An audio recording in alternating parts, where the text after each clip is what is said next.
don't think Ohio State fans believe Clemson belong because Ohio State got the third biggest school in the country, one of the biggest athletic programs compared to Clemson.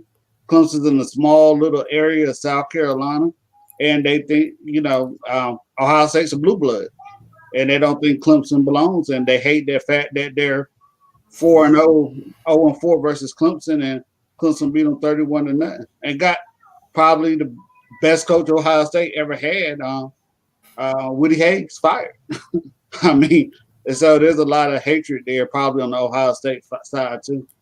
Did Clemson get Woody Hayes fired, or did Woody Hayes get Woody Hayes fired? I think he was mad for some reason. I don't know why he was mad about it. I mean, it wasn't his fault. He threw the interception. The quarterback threw the interception. He punched the middle linebacker. What was it? A defensive tackle. But I think I'm the only one here who saw that game. I was born in '80, so I did not see the Gator Bowl that year. No, I was 77, so I probably didn't remember it. Yeah, 82. I think Michael Jackson had just did the whole moonwalk thing, and I was still trying to figure out how to swallow milk. There you go, Mark. This is the old man right here. This is the old man. I remember watching that game. I thought it was hilarious that Keith Jackson was doing the game, Gator Bowl game, 1978. Frank Broyles, who you three probably aren't familiar with, but he was Keith Jackson's running mate for a long time. They wanted to do everything they possibly could do to excuse away Woody Hayes punching a player. I didn't really see it. I don't know what happened. Maybe, they try to explain it away in any possible way to not see what was evident, even in grainy, pre-HD standard def, that, he lifted the helmet and took a shot right at his jaw.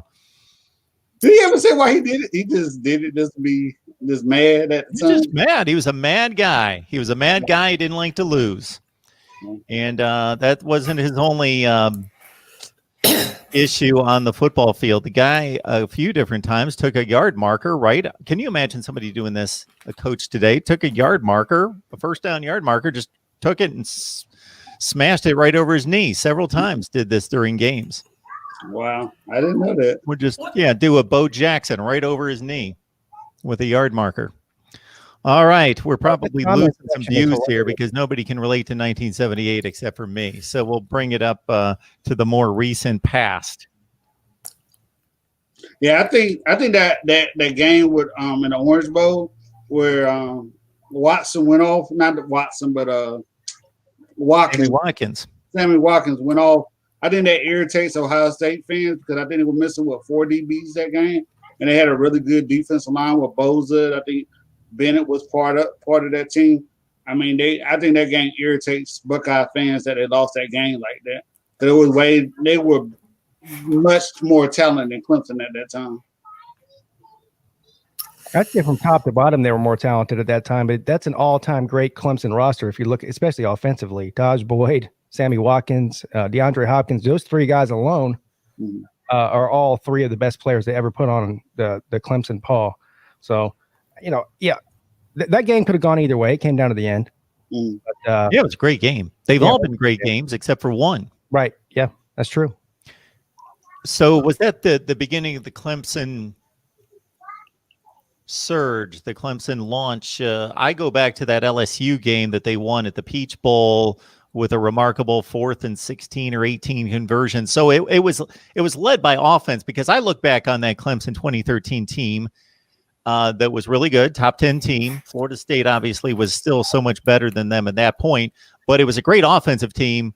And we saw what happened a couple of years earlier against West Virginia in the Orange Bowl. Yeah. Did the defense lag behind the offense when it came to recruiting, building up the program, getting this thing rolling?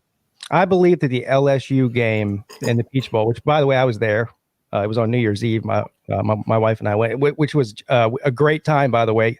For anybody who's never tailgated or partied with LSU fans prior to a game, you have not lived. I promise you that.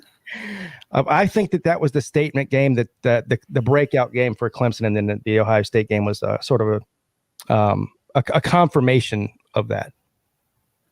I think that was definitely the game that was confirmation that Clemson didn't get an upset win against a team that they wasn't supposed to get, and they're the same old Clemson, and that they were using the talent.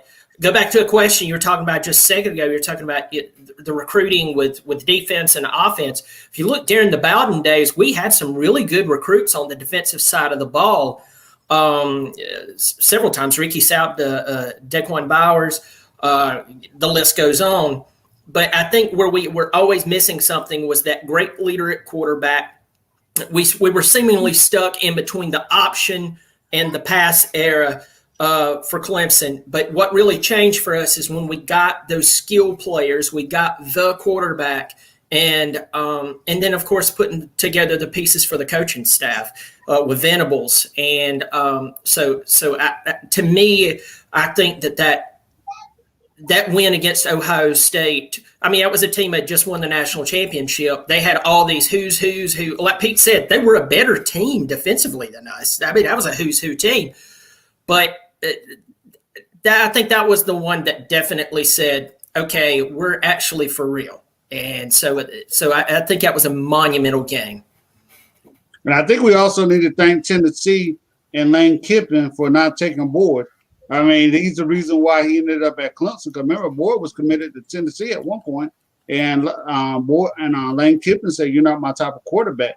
So that's really what got it started too. So we should give thanks to Tennessee for letting us have Boyd.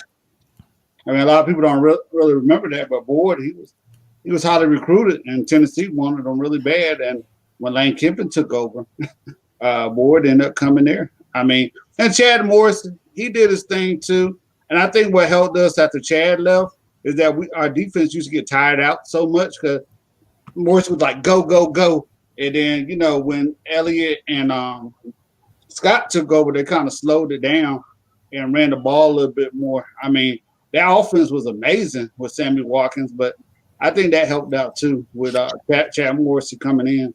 I think the offense evolved over that time. Chad Morris was a necessary piece to that.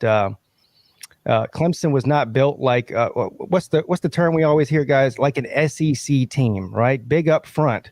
Clemson was not built that way, so they took the Oregon Chip Kelly approach and tried to just move the ball around, spread it around, and that was what Chad Morris did. And we see how well that worked for him after leaving Clemson. It didn't work very well. So when Clemson finally got the type of player in there that they wanted, then they changed the offense accordingly, I think.